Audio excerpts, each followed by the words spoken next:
हरे Krishna everyone, आप लोगों का भगवद गीता की सीरीज़ में बहुत बहुत स्वागत है।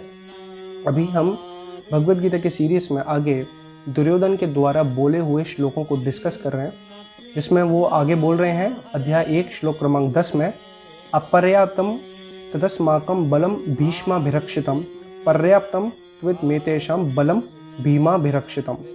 हमारी शक्ति अपरिमेय है और हम सब पितामह द्वारा भली भांति संरक्षित हैं, जबकि पांडवों की शक्ति भीम द्वारा भली भांति संरक्षित होकर भी सीमित है। There is very important word, or I can say there are two words which are very important in this particular words, that is पर्याप्तम and अपर्याप्तम, जिसके दो फोल्ड मीनिंग हैं। हम दोनों फोल्ड मीनिंग, दोनों तरीके के मतलब को समझने का प्रयास करेंगे, जो इसमें पर्याप्तम और अपर्याप्तम को हाईलाइट किया गया है। इस श्लोक में वो ये बोलना चाह रहे हैं कि हमारी जो सेना है वो अनलिमिटेड है, क्योंकि उसकी रक्षा खुद भीष्मदेव कर रहे हैं। उसके कमांडर इन चीफ जो है वो भीष्मदेव हैं, और सामने वाली की जो सेना है, पांडवों की सेना है, वो लिमिटेड है, क्योंकि उसकी रक्षा जो है वो भीम कर रहे हैं, भीमसेन कर रहे हैं, क्योंकि भीमसेन वहाँ के कमांडर इन चीफ हैं। अब इसमें पर बहुत इंटरेस्टिंग फैक्ट हमारे सामने खुलकर आते हैं जब हम आचार्यों के द्वारा इस श्लोक को समझने का प्रयास करते हैं। तो जैसे मैंने आपको बताया, इस पर्याप्तम जो ये पर्याप्तम शब्द है, इसके दो मतलब हैं। एक है लिमिटेड, एक है सफिशिएंट। ये दोनों जो मतलब हैं, ये दोनों एक दूसरे के ऑपोजिट हैं।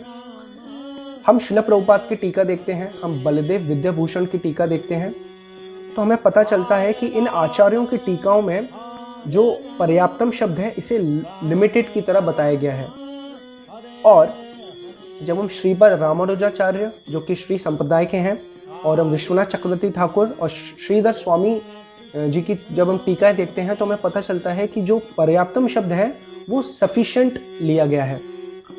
तो they have taken sufficient and insufficient, and जैसे मैंने आपको बताया कि इसके दो फोल्ड पर्पस हैं।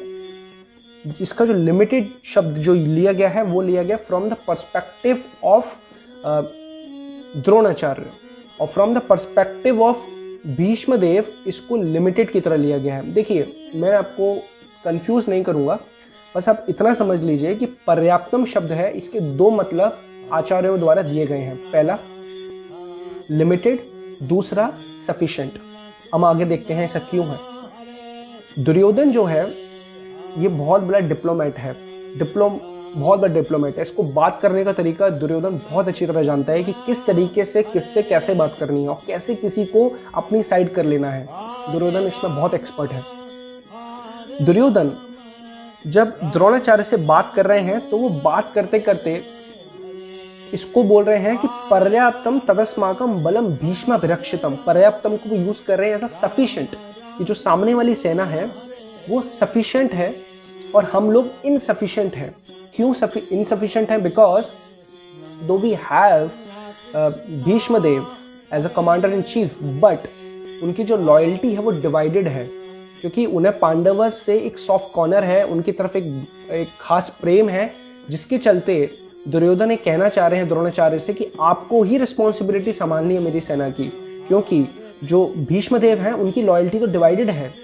वो पता नहीं हमारी सेना से, हमारी तरफ से कितनी शक्तिशाली से लड़ने वाले हैं, पर आप ही को ही संभालनी है रिस्पॉन्सिबिलिटी। तो इस तरीके से द्रोणाचार्य को पॉइंट आउट कर रहे हैं कि ये जो उनकी सेना है वो सफिशिएंट है, हमारी सेना इनसफिशिएंट है। ये जो पर्सपेक्टिव है ये हमें मिलता है रामानुजाचार्य, विश्वनाथ चक्रवर्ती पाद और श्रीधर स्वामी की तरफ से, कि ये जो उनकी सेना सफिशिएंट है, हमारी सेना इनसफिशिएंट है, जस्ट बिकॉज भीष्मदेव की लॉयल्टी डिवाइडेड है। पहली चीज। दूसरी चीज जो मैं श्रील प्रभुपाद और बलदेव विद्याभूषण की तरफ से मिलता है, कि जो पर्याप्तम अपर्याप्तम तदस्माकं बलम भीष्माभिरक्षितम पर्याप्तम त्वमेतेषां बलम भीमाभिरक्षितम, कि उनकी सेना है वो लिमिटेड है, हमारी सेना अनलिमिटेड है। ये वो बात कर रहे हैं भीष्मदेव को इंस्पायर करते हुए कि भाई उनकी सेना लिमिटेड है, क्योंकि उनकी सेना को रक्षा दे रहे हैं भीमसेन, हमारी सेना को रक्षा दे रहे हैं खुद भीष्म पितामह। तो हमारी सेना अनलिमिटेड है, उनकी सेना लिमिटेड है। तो ये दोनों पर्सपेक्टिव में बात कर रहा है दुर्योधन। एक तरफ वो गुरु द्रोण को इंस्पायर कर रहा है और दूसरी तरफ वो भीष्म देव को इंस्पायर कर रहा है। This is known as diplomat, कि एक ही शब्द से दो निशाने मारना, इसको डिप्लोमेट बोला जाता है। और आचार्यों की कृपा से हमें दोनों तरीके के मतलब समझ में आ रहे हैं कि किस तरीके से दुर्योधन दोनों लोगों को हाईलाइट करके इस श्लोक को बोल रहे हैं। आगे वो ऐसा क्यों बोल रहे हैं, देखिए हमें समझना पड़ेगा कि एक तरफ वो एनकरेज कर रहे हैं भीष्मदेव को, दूसरी तरफ वो एनकरेज कर रहे हैं द्रोणाचार्य को। वो ऐसा क्यों बोल रहे हैं, सामने वाली सेना को अपनी सेना से क्यों कंपेयर कर रहे हैं? जस्ट बिकॉज वो जानते हैं कि जब द्रौपदी माता का चीरहरण हो रहा था तो भीष्मदेव ने एक प्रतिज्ञा ली थी कि 100 के 100 पुत्र जो हैं, जो धृतराष्ट्र के 100 पुत्र हैं, उनका वध मैं ही करूंगा। तो भीष्मदेव की कृपा से वो थोड़ा बहुत तो लड़ पाएंगे, पर उन्हें एक डर भी है कि कहीं भीमसेन का जो प्रतिज्ञा है, भीमसेन का जो रेज है, भीमसेन का जो रिवेंज है, वो इतना ज़्यादा ताकतवर है, इतना शक्तिशाली है कि हम उनको देखकर भीमसेन को देखकर दुर्योधन डर रहा है कि इनकी वजह से हम सारे भाइयों का वध हो जाएगा।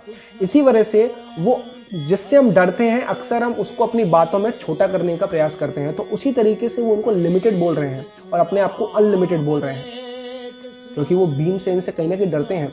Duryodhan was very powerful and he knew that कि अगर दुर्योधन को कोई मार सकता है तो वो सिर्फ भीमसेन है। इसी वजह से वो यहाँ भीमसेन को हाईलाइट करके भीष्म पितामह से कंपेयर कर रहे हैं। हरे कृष्णा। भगवत गीता के श्लोकों में अगर आपको अच्छा लग रहा है, इंटरेस्ट आ रहा है, तो प्लीज़ मुझे कमेंट में बताइए। कोई भी डिस्कशन आपको भगवत गीता के श्लोकों को लेकर करना है तो प्लीज़ आप मुझे डायरेक्टली डीएम कर सकते हैं। हम लोग पर्टिकुलर आप जिस श्लोक पर डिस्कस करना चाहते हैं हम उस पर डिस्कस भी कर सकते हैं। हरे कृष्णा। भगवत गीता की सीरीज के साथ बने रहिए। Stay connected with the videos and follow for more videos.